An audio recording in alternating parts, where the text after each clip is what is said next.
All right, let's continue our conversation on Stoicism, going over the Meditations by Marcus Aurelius. Last week we had the, in my mind, fantastic, no more roundabout discussion of what makes a good man, be one. And this week I thought we would continue with section 17, which I also think is a very nice one.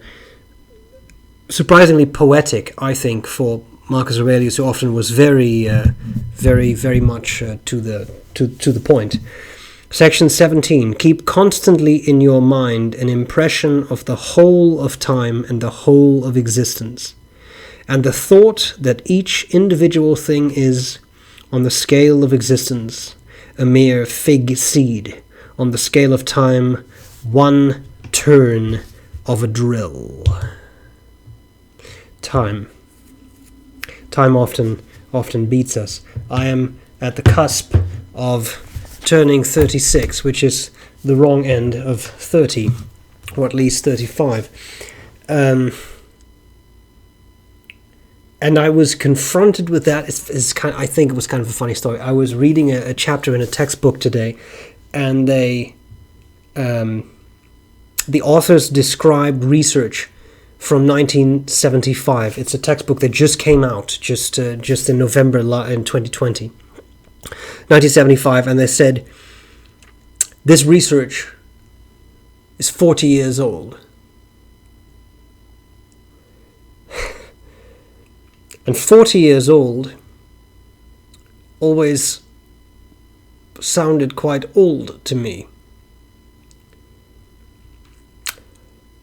But then I saw the publication year of that study, and it was 1975, and I thought, I'm from 1985, and that sounds very close. Anyway, this made me think about dying. No, it's not that bad. No, but time passes, and I do want to try and stay on track here and try to talk about Stoicism, but I think I have a point to make. I don't know about you. I know that I have viewers from all kinds of ages, but I definitely know that I have viewers who are my age and upwards. And I don't know about you. This is not for the 18 or 19-year-olds in the audience, but this is for the rest of us. I remember turning 18, which in the Netherlands is legal age, right? That's like you can drink, you can obtain a driver's license, all those things. I remember that. And the thing that sometimes scares me is that turning 18 feels to me, I don't want to say like it was yesterday, but like it was 3 or 4 years ago. But the reality is, next week, that's half my life ago. And this made me feel all sorts of things. And a discussion that I've often had with myself, and I think this is where the Stoicism ties in, is how would you be remembered? I'm not morbidly obsessive. I'm not thinking of death all the time. I'm just saying, how would you be remembered? Not how will you be, but how would you be? How would you like people to remember you? What legacy do you have? What tangible things are you leaving behind? I'm not talking about, well, this was my pen, or this was my watch or something like that. I don't. What do you leave behind that's tangible for future generations? I don't even know if they would care, but you know what I mean? Like, what do you leave behind? And I thought, well, I have this YouTube channel, has a lot of videos on it, seems to be fairly popular. This is not me. I'm not being like false modesty or something. It's a popular channel. It has over 50,000 subscribers. A lot of people subscribe, so it must be doing something right. There are some academic publications.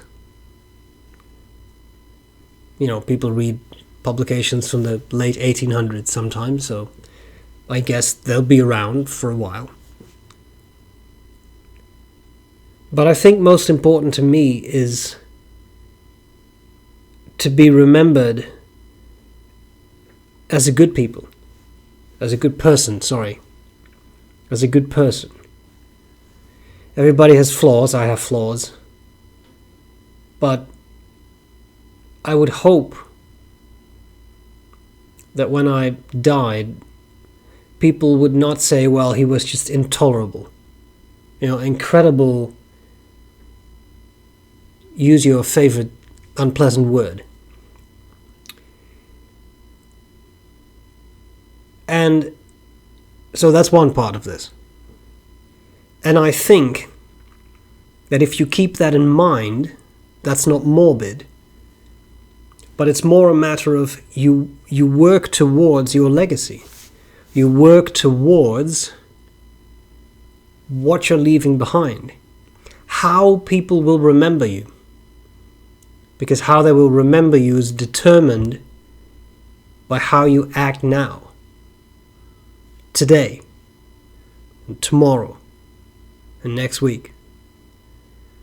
That will decide what people will say about you when at some point you breathe your last and it's all over.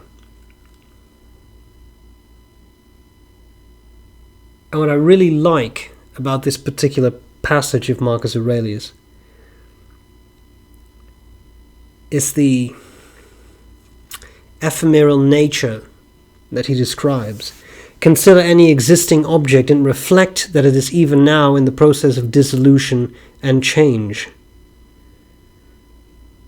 In a sense, regenerating through decay or dispersal. In other words, to what sort of death each thing is born. That was not the section I started out with, but there's the section following it. And I think these two are a nice combination.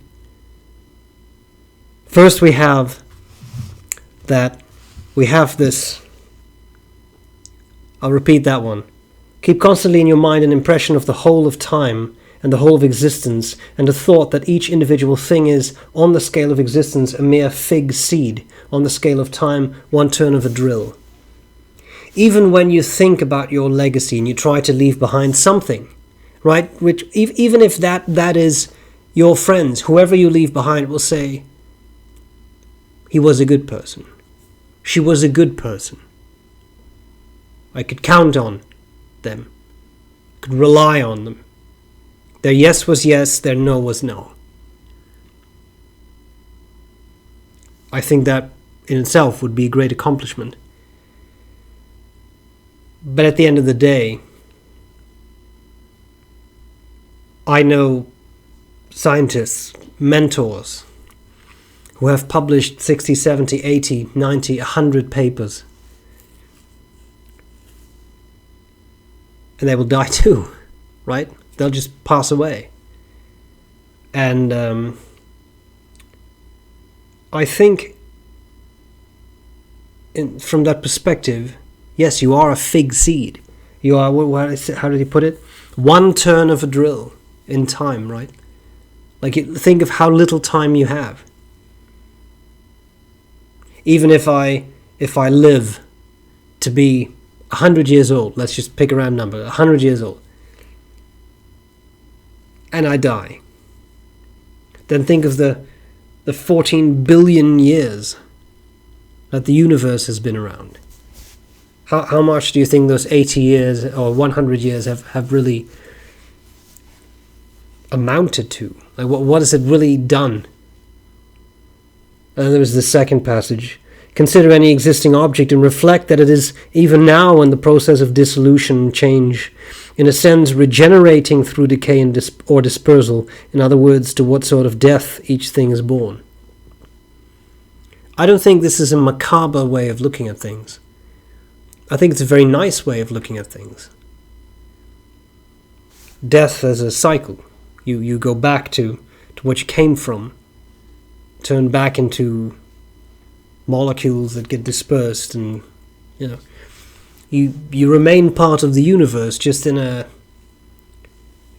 altered form, no longer as you, but as bits of carbon and bits of hydrogen and bits, that kind of stuff, which I think is, I've always found that a very comforting way to look at the great void.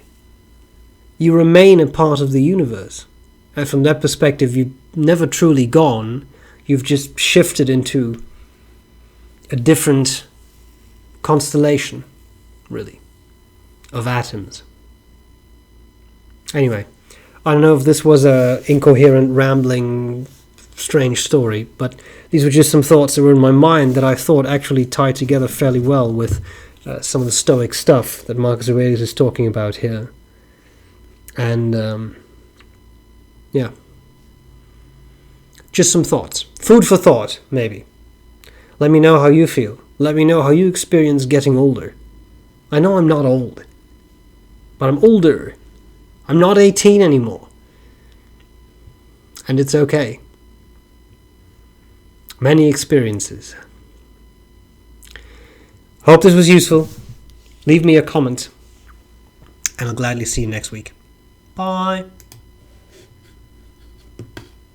That's not stopping. Bye.